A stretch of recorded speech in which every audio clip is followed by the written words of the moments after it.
Good morning. We'll get back to the View in just a bit. I'm Brian Mays with breaking news here on KVUE. University of Texas officials preparing to update us on the deadly stabbing attack that happened yesterday on UT's campus. Expecting to hear today from UT President Greg Fenves, Chief David Carter of the UT Police Department, and Interim Austin Police Chief Brian Manley. We're going to hear from them coming up in just a bit. Of course, this to update the situation that happened on campus yesterday about 1:30 afternoon. One man stabbed four UT Austin students. Greg Fenves now at the microphone. Let's listen in. Good morning. Today at the University of Texas, we are in mourning, and we are hurting as a university community. Yesterday, one of our students was killed in a senseless act of violence on our campus. His name was Harrison Brown. I'll speak in a few minutes about Harrison. Three other students were injured in the attack. The suspect was quickly apprehended and is now in police custody. There is no known connection between the attack on the campus and other incidents on West Campus, and we will speak about those in more detail. The University of Texas Police Department, the Austin Police Department, and the Texas Department of Safety immediately started working together, and we have currently ramped up patrols on both on campus and off campus, especially in the West Campus area. I want to thank City of Austin Mayor Steve Adler and Chief Manley for quickly coming to the aid of the university. I'd like to thank Governor Greg Abbott for calling very quickly and offering the resources of the Department of Public Safety. Director McCraw has been exceptional in making those resources available, and you'll hear a little bit later from Commander Ortiz from DPS. But first and foremost, our thoughts are with the Brown family. Earlier this morning, I met with Harrison's mother, Mrs. Lori Brown, and Harrison's brother, John, who is a recent graduate of UT. It was an incredibly difficult time for them, unimaginable. Mrs. Brown talked about her son, Harrison, and how much he loved being a Longhorn in his first year here. He was a student in our School of Undergraduate Studies, and like many students, trying to decide what path he wanted to follow in his life.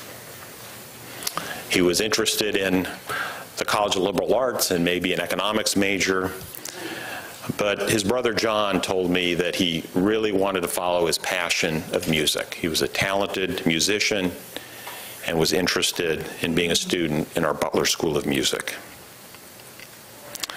His family and our community will never be able to hear Harrison play and sing again.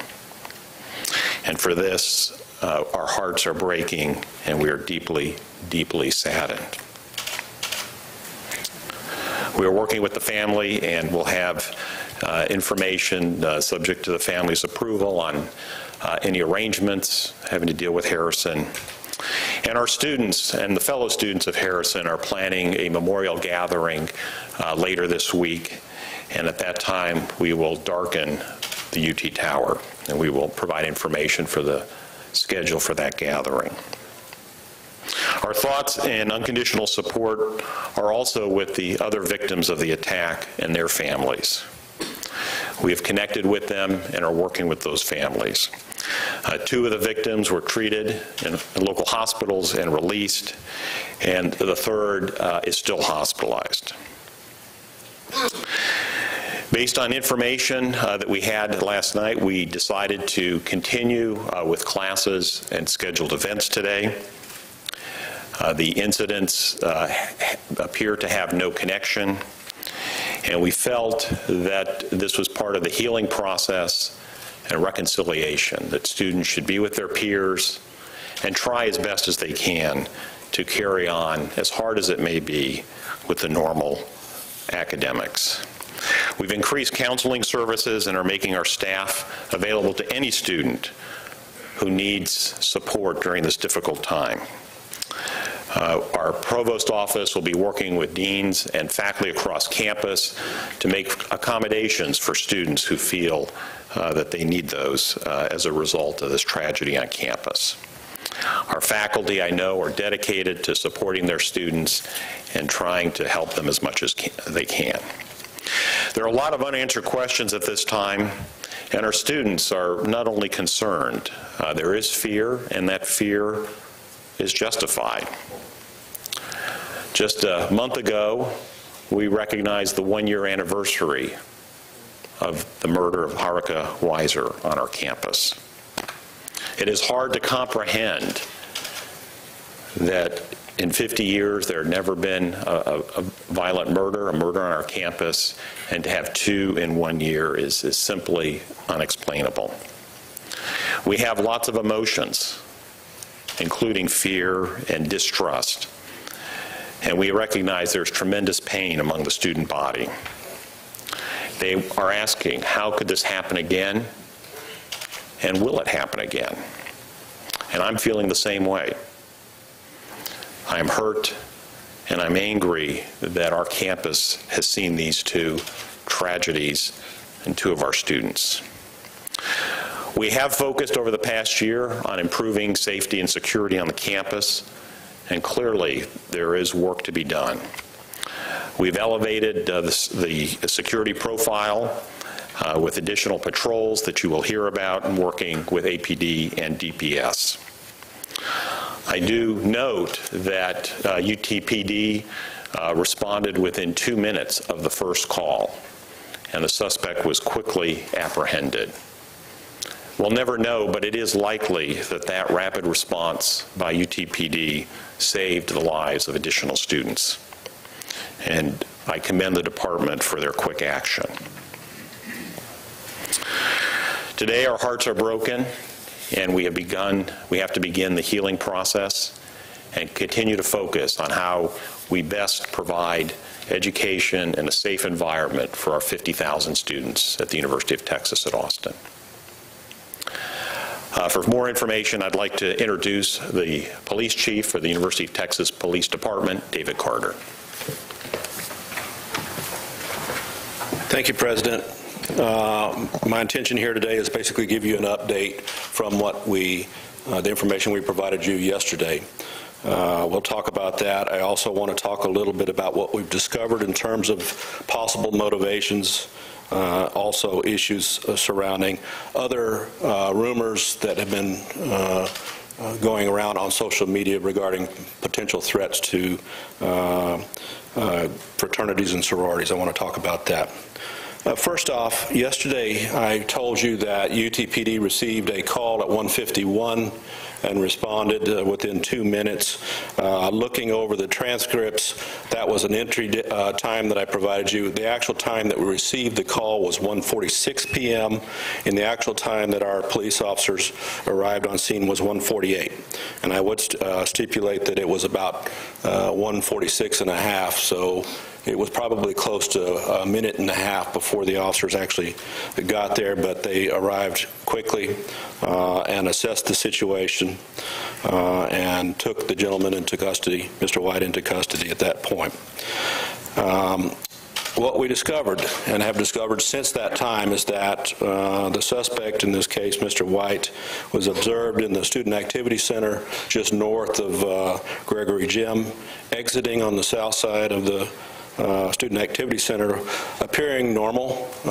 We have people that indicated they saw him or standing next to him as he was exiting the building.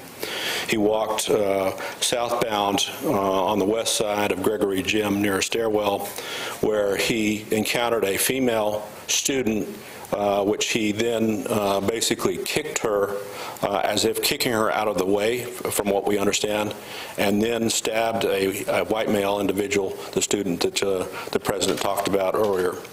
Upon stabbing that individual, who went down, he continued to walk southbound in a calm fashion, found an Asian male student sitting at a picnic table there on the plaza, stabbed that individual in the back of the head, moved further south near a food truck that's located, frequently you see located on the Gregory Gym Plaza, and stabbed the third victim, followed by a fourth victim in that general vicinity as well. What made it a little bit challenging for us at the time was that some of the people that were injured had moved away from the scene, so we had to kind of recreate where they actually were at the time when the stabbings occurred. Many students were basically obviously shocked and stunned and saw the police officers coming and pointed in the direction of the suspect. The suspect continued southbound and actually entered into Jester West dorm through the doorways there. The first police officer on scene said he observed him just inside the dorm, moving in the direction of additional students, having also brandishing the knife in his hand. A second officer joined the first officer, and both of them were able to take the individual into custody fairly quickly. Hence the reason we believe that that quick response potentially saved others from harm. I think it's really important that we recognize the fact that as we're all grieving, we talked about that particular issue, the President discussed that, it's affected the police department personally for me and for my officers in terms of having a second murder within almost a year. It's significant, and it does affect us. We're very thankful that we have the support of our fellow police officers with the APD, Police Chief Manley, as well as Director McCraw from DPS to actually help us work this scene and conduct this investigation.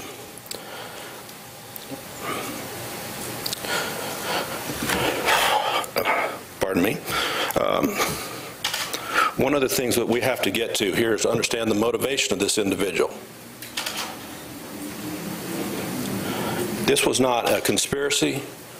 This was not a person that had a vendetta against any particular group. We have solid grounds and reason to believe that the individual was suffering from mental health issues. He still will and needs to be held accountable, and he is culpable for his actions. However, we know and have discovered that recently he was involuntarily committed in another city and released. I don't have the specifics on that, but he obviously was suffering from some kind of particular issue. We can't find anything that suggests that he was targeting fraternities or any other group other than he had a history. There was a lot of information that was floating around on social media regarding that fraternity members or people were being targeted because they had Greek letters on their shirts or anything like that. None of the victims in this case was wearing anything that would indicate that they were actually members of a fraternity. I think that it's really important as we talk about the issue.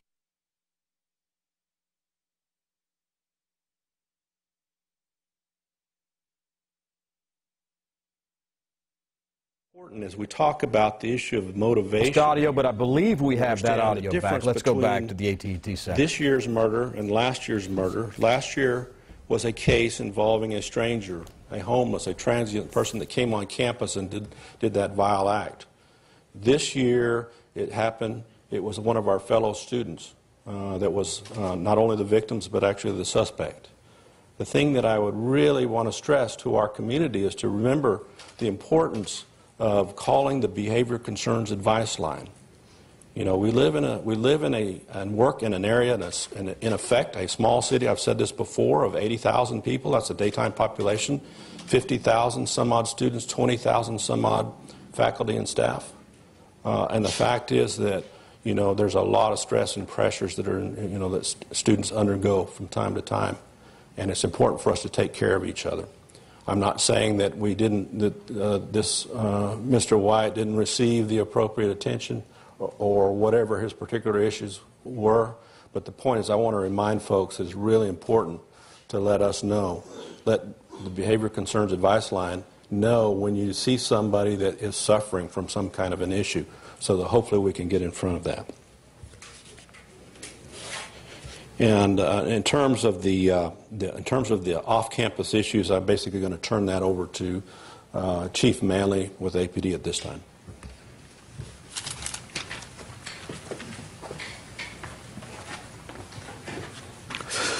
Good morning.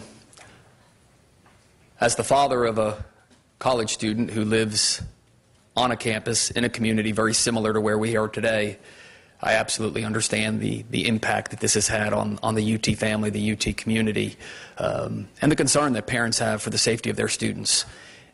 And to that end, my commitment to those parents, to this community, to my partners, the president, is that we will lend every resource and we will continue to assist in every way that we can, not only to deal with what has happened, but also to work towards the continued safety of the UT community and this campus.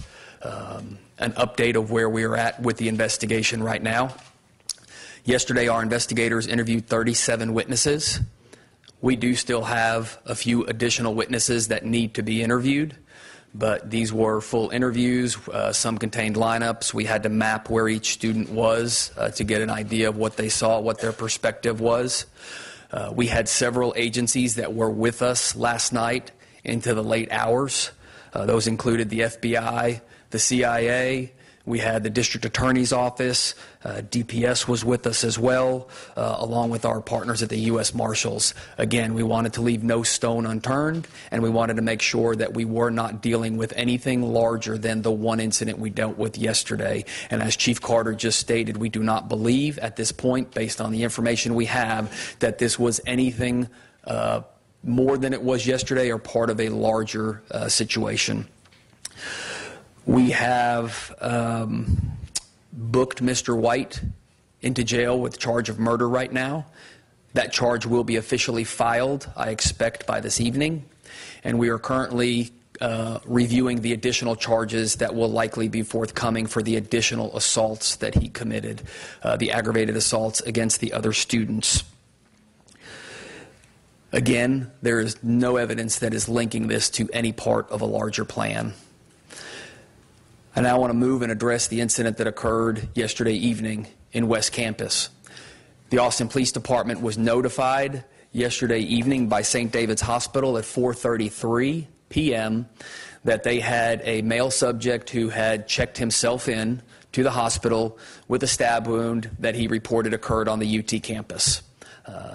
We responded immediately, first with patrol officers, and then once we conducted the initial interviews, our homicide investigators that were working on the incident from earlier in the day also responded to conduct further follow-up. The victim in that case reported that he was in the area of 26th and Nueces. He was walking when he observed a large group of what he believed to be students walking in the opposite direction. He noticed that something in the crowd got his attention, and when he looked over, he saw a male subject that he described as wearing a black hoodie, white male subject, acting aggressively towards a female that he described as an Asian female. He said as he looked, he observed that he had a knife in his hand and he was pointing it at this victim and appeared to be giving her direction to do something. She ultimately slightly raised her shirt, appearing to be at his direction to do so. At that point, he said instinct kicked in and he charged at the suspect, taking the suspect to the ground. He said he and the suspect struggled for a period of time. During that struggle, although he didn't realize it at the time, when the suspect got up and ran away, as he got up and tried to apprehend him, he realized that he had been wounded, and he did in fact suffer a stab wound to his lower leg. At that point, he returned to his residence and got with one of his friends. They applied first aid at the residence, and then he was transported over to St. David's Hospital for treatment, and that's where we were contacted and we made that initial interview. We see no link between the incident that occurred in West Campus and the incidents that occurred earlier in the day at the Gregory Gym and Jester dormitory area. Again, we see no link between those. We had tweeted earlier in the day at 5:21. I think you all are all aware of all the information that was being put out on social media about all of the various incidents occurring in West Campus. And we had police officers responding to each and every one of those, trying to determine if any of those were actual real reports or if this was just what happens sometimes in social media where all the information was getting out and there was a panic going about. Where we failed is that we did not put out information until 9:38 last night that we did in fact have this other incident occur in the West Campus area, because we had put out that tweet at 5:21 telling folks to only pay attention to information they were getting from official sources, and us and University of Texas Police Department being the majority of official sources putting out information. We should have put that out earlier. We were very focused on the investigation and the incidents earlier in the day, but I know that that caused great concern amongst the students, the student body, the faculty here, and the leadership at the University of Texas, that we could have done an earlier notification on that incident.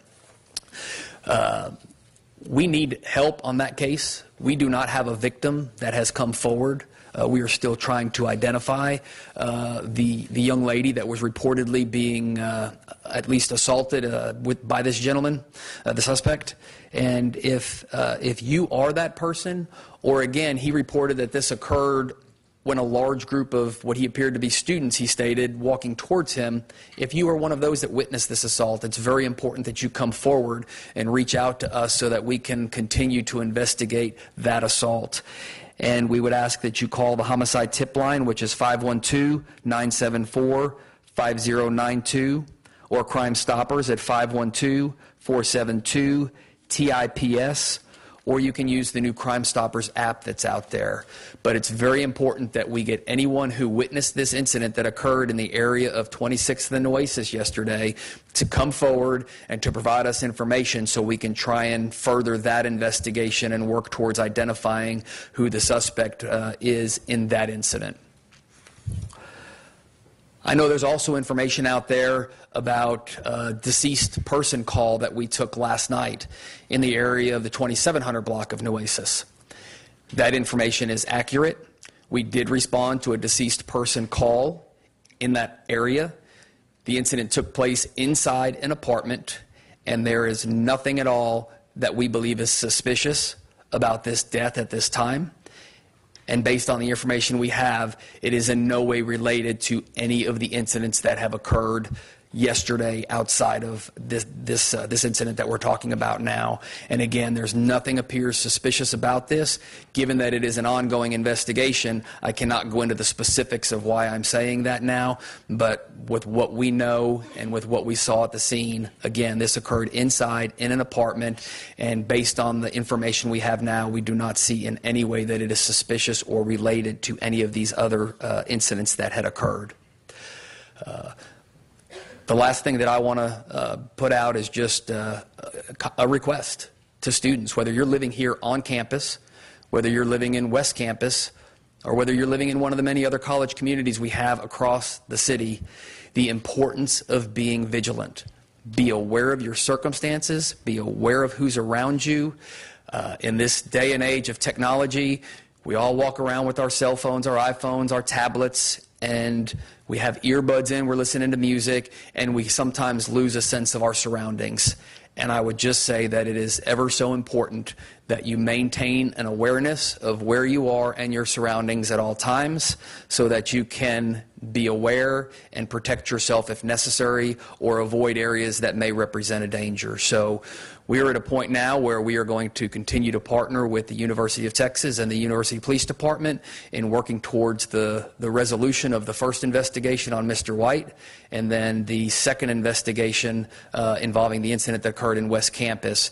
And the victim in that incident was a UT student as well. And with that, I will actually turn it over now to Commander Ortiz from DPS to speak a little bit further.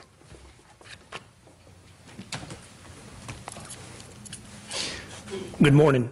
First off, on behalf of Governor Greg Abbott and the rest of the state leadership, we wish to extend our thoughts and prayers to all the victims of yesterday's events. I'm going to focus on the Department of Public Safety's going forward in working with Chief Manley and Chief Carter to provide patrol resources with emphasis on the West Campus. As long as they need it, we will be providing those additional resources. We will be focusing on West Campus, utilizing a number of resources and assets to include troopers and patrol vehicles, on motorcycles, on bicycles, and on mounted units on horses, patrolling those areas for 24 hours a day, 7 days a week, until told otherwise. At this time, I would like to echo also what Chief Manley said, is for everyone to be vigilant of their surroundings and to understand what's around them. That's key and important to their safety and to everyone's safety. Nothing else at this time.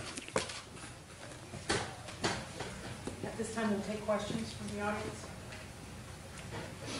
If I can ask the Chief? Yes. You described victim 1 and victim 2, but you didn't tell us anything about victim 3 and 4. Boys, girls, where are they? All 4 victims were male. 3 were white males and 1 was an Asian male. And it would be possible that you might have surveillance cameras. Have you determined whether any of this was captured on surveillance and whether that footage is something that not only you'll review but that you would release? Yes, some of it is in fact captured on video, but it's part of a criminal investigation, so we can't release it at this time as we conduct a criminal investigation. At some point, yes, and so that's how we basically were able to determine that Mr. White actually was in the Student Activity Center and exited. You talked about the fact that you got a response within maybe even less than 2 minutes. Some students who dialed 911 have complained that, and maybe they're not aware of the timeline, but they've complained that they dialed 911, but they didn't receive a notification from the university that there was a threat for almost 30 minutes. Is that because it was just resolved so quickly? So what happens, number one, is that, just like Chief Manley said, there's always room for improvement. We are going to evaluate the issue in terms of communications. Our first and foremost responsibility as police departments and police officers is to respond and resolve whatever the particular issue is. In this particular case, after 1.5 to 2 minutes, the situation in effect was resolved. However, there were life-saving efforts that were still going on amongst some of the victims at the scene. The normal protocol is if there is an ongoing threat, an emergency, so this is obviously an ongoing emergency, but if there's an ongoing threat to the campus community, we have a process where we would put the campus in lockdown as well as audible alerts and sirens and such as that.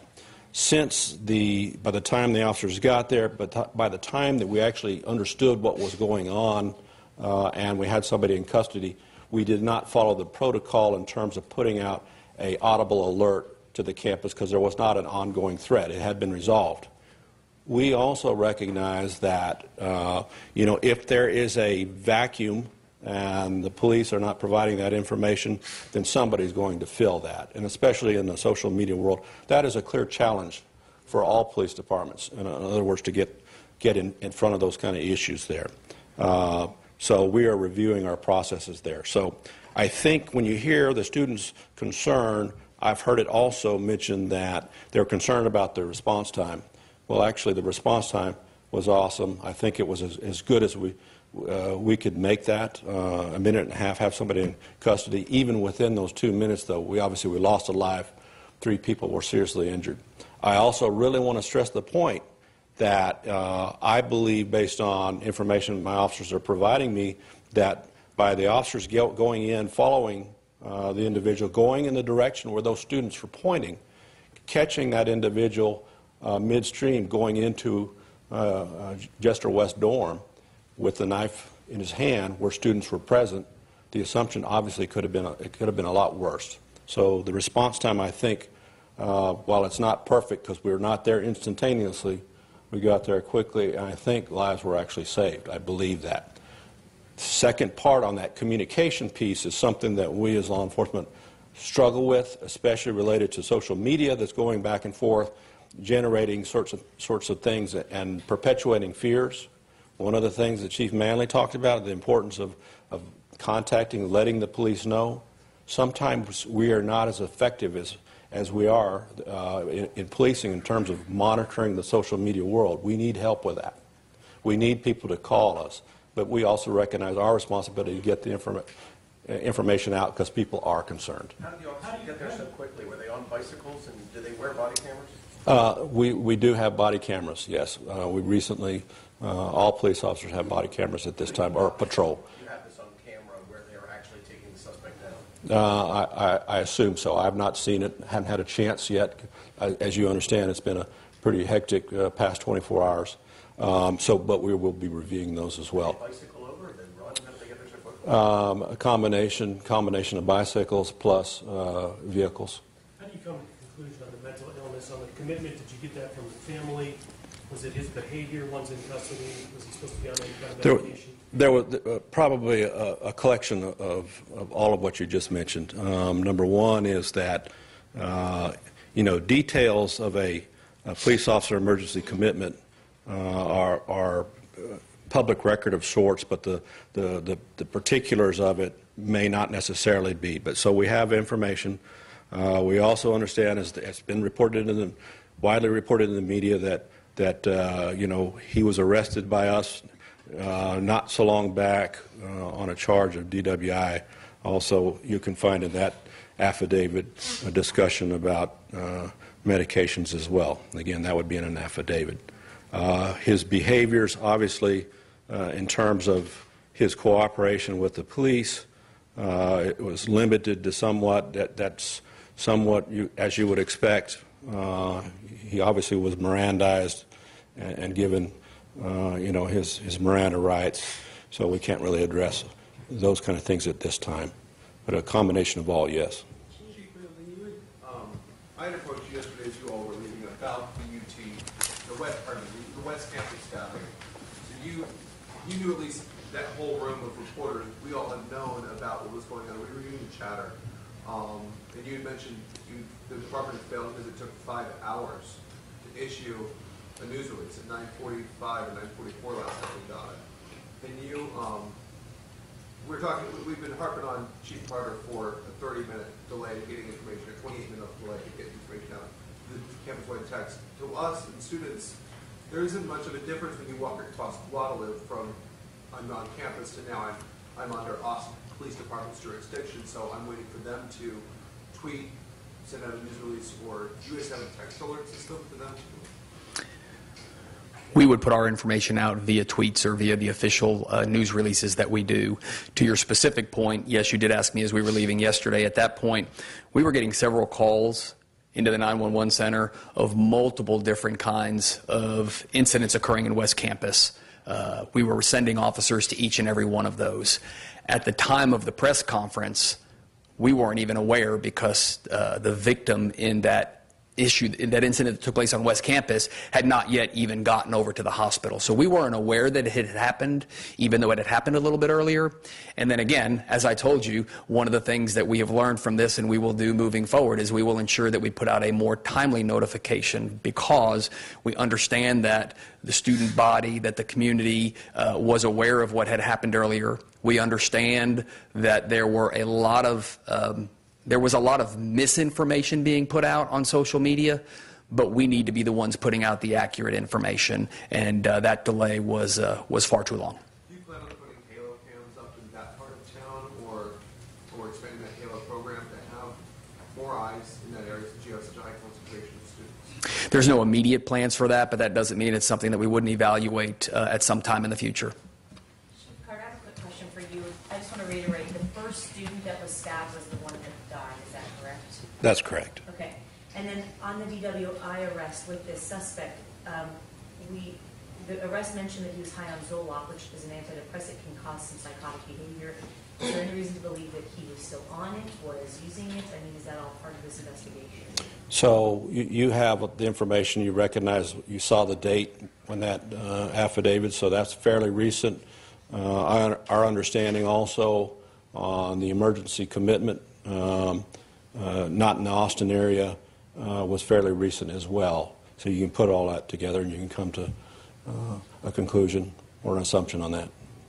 And then kind I don't know if you can answer this or not, but does UT have any way of tracking, I guess, or reaching out to students who missed a significant amount of classes? Because we were told by some friends of his and some bio classes that he'd been gone for a month, and I don't know if that's something that you guys might look at and maybe connect some dots of what's going on here.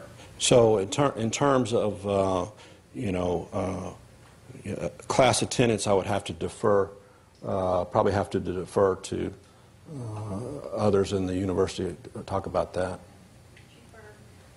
Where did the suspect get the weapon? That we don't know. Obviously, you've probably seen it or a version of it. It's a large hunting knife.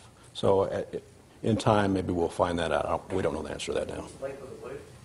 I actually don't know, but it's significant. Brian?